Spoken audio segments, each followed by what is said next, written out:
നിയമസഭാ തെരഞ്ഞെടുപ്പിന്റെ പ്രചരണം അവസാന ലാപ്പിലേക്ക് കടക്കുകയാണ്. ആദ്യഘട്ടത്തിൽ അത്ര ശക്തിയായിട്ട് UDF ശബരിമല സ്വർണ്ണക്കൊള്ള വിഷയം ഉന്നയിച്ചിരുന്നില്ല. എന്നാൽ രാഹുൽ ഗാന്ധി വന്നു പോയതിന് പിന്നാലെ എല്ലാ നിയോജക മണ്ഡലങ്ങളിലും വലിയ തരത്തിൽ ഈ ശബരിമല സ്വർണ്ണക്കൊള്ള വിഷയം UDFും ഈ പറഞ്ഞ യൂത്ത് കോൺഗ്രസും അടക്കം ഉന്നയിക്കുന്നുണ്ട്. ശബരിമല ഉൾപ്പെടുന്ന റാന്നി നിയോജക മണ്ഡലത്തിൽ എല്ലാ വീട് കയറി യൂത്ത് കോൺഗ്രസ് പ്രവർത്തകർ ഈ പോറ്റിയെ കേറ്റിയെ എന്നുള്ള പാട്ടിന്റെ പാരഡി ഗാനത്തിന്റെ വരികൾ എഴുതിയും അതുപോലെ തന്നെ ഈ സ്വർണം കട്ടവർക്ക് വോട്ട് ചെയ്യരുത് എന്നുള്ള പ്ലക്കാർഡുകളും വീട് കയറി കൊടുക്കുകയാണ്.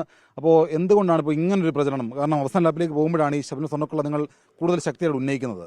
അല്ലേ, ഈ സ്വർണ്ണക്കൊള്ള മറയ്ക്കാനായിട്ട് ഒരു പല പരിപാടികളും ചെയ്യുന്നുണ്ട്. മാത്രമല്ല, ഈ പാട്ട് പാടിയാൽ കേസെടുക്കുന്നു, പറഞ്ഞാൽ കേസെടുക്കുന്നു. അപ്പം എന്ത് രീതിയിലും ഈ കാര്യങ്ങൾ പ്രചരിപ്പിച്ചാൽ അതിനെ കേസെടുത്ത് നമ്മളെ അങ്ങ് ആഞ്ഞടിക്കുന്ന ഒരു രീതിയിലോട്ട് വന്നിരിക്കുക. അപ്പം അതൊന്നും നടക്കത്തില്ല. ഞങ്ങളുടെ നേതാവ് ശ്രീ രാഹുൽ ഗാന്ധി ഇന്നലെ മീറ്റിങ്ങിൽ പറഞ്ഞ പോലെ തന്നെ സ്വർണം കട്ടവർക്ക് ഇപ്രാവശ്യം വോട്ടില്ല. ഈ നാട്ടിലെ ജനങ്ങൾ, പ്രത്യേകിച്ച് റാന്നിയിലാണ് ശബരിമല സ്ഥിതി ചെയ്യുന്നത്, റാന്നിക്കാർ ഒന്നടങ്കം ഒരു തീരുമാനം എടുത്തിരിക്കുകയാണ്. ആ തീരുമാനം റിസൾട്ട് വരുമ്പോൾ കാണാം. അപ്പോൾ ഈ വീട് കയറുമ്പോൾ അവരുടെ ഒരു ഫീഡ്ബാക്ക് എന്താണ് കിട്ടുന്നത്? അവർ തീർച്ചയായിട്ടും ഈ സ്വർണം അത് ഏറ്റവും വലിയൊരു ഇതായിട്ടാണ് അവർ കണ്ടിരിക്കുന്നത്. അതിനെ അവരെന്തായാലും മറികടക്കും. ഇപ്രാവശ്യം റാന്നി ഞങ്ങൾ UDF പിടിച്ചിരിക്കും. 30 വർഷം കൊണ്ട് ഇവിടെ വികസനം എന്ന് പറയുന്നത് നടന്നിട്ടില്ല. ഏറ്റവും വലിയ കൊള്ളയാണ് ഇപ്പം നടത്തിയിരിക്കുന്നത്. അക്രമവും അനീതിയും കൊലപാതകവും അല്ലാതെ എന്താണ് ഈ നാട്ടിൽ നടക്കുന്നത്? നമ്മുടെ കേരള സംസ്ഥാനത്തിൽ എന്താണ് നടക്കുന്നത്? ആരോഗ്യ മേഖല നശിച്ച് നാറുമാറായി. ഇതിനകത്ത് ഈ വീട് കയറുമ്പോൾ ആളുകളുടെ പലതരത്തിലുള്ള പ്രതികരണമുണ്ട്. ഈ ശബരിമല സ്വർണ്ണക്കൊള്ളയൊന്നും ഒരു തരത്തിലും ഞങ്ങളെ ബാധിക്കില്ല, കുറ്റക്കാർക്കെതിരെ കൃത്യമായിട്ടുള്ള നടപടി സ്വീകരിച്ചിട്ടുണ്ട് എന്നാണ് സർക്കാർ സംവിധാനങ്ങൾ പറയുന്നത്. അതവർക്ക് അനുകൂലമാകുമോ?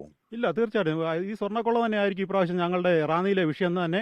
ഞങ്ങൾ എല്ലാ വീടുകളിലും കയറി ഈ പ്രാവശ്യം ഇത് പ്രചരണം നടത്തുന്നതുകൊണ്ട് ജനം ഒന്നടങ്കം ഇപ്രാവശ്യം റാന്നിയിൽ UDFനെ ജയിപ്പിക്കാൻ രംഗത്തിറങ്ങിയിരിക്കുകയാണ്. ശബരിമല തന്നെയാണ് ഞങ്ങളുടെ മുഖ്യ വിഷയം തന്നെ.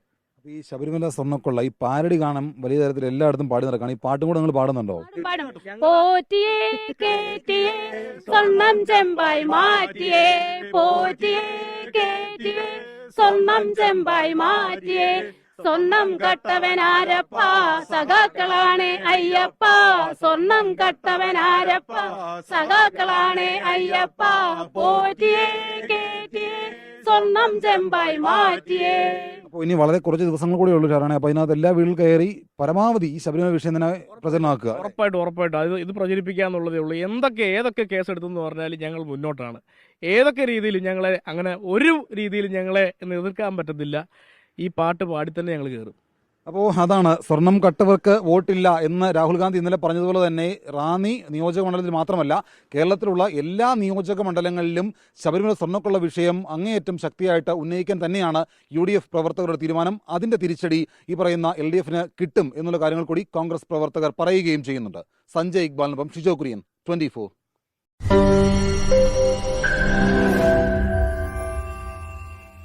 ലോകത്തെവിടെയായാലും ഏത് സമയത്തും 24 വാർത്തകളും ഓഗ്മെന്റഡ് റിയാലിറ്റി പാക്കേജുകളും എക്സ്പ്ലെയിനറുകളും വിശദമായി കാണാൻ ഞങ്ങളുടെ YouTube ചാനൽ നിങ്ങൾക്ക് സബ്സ്ക്രൈബ് ചെയ്യാം.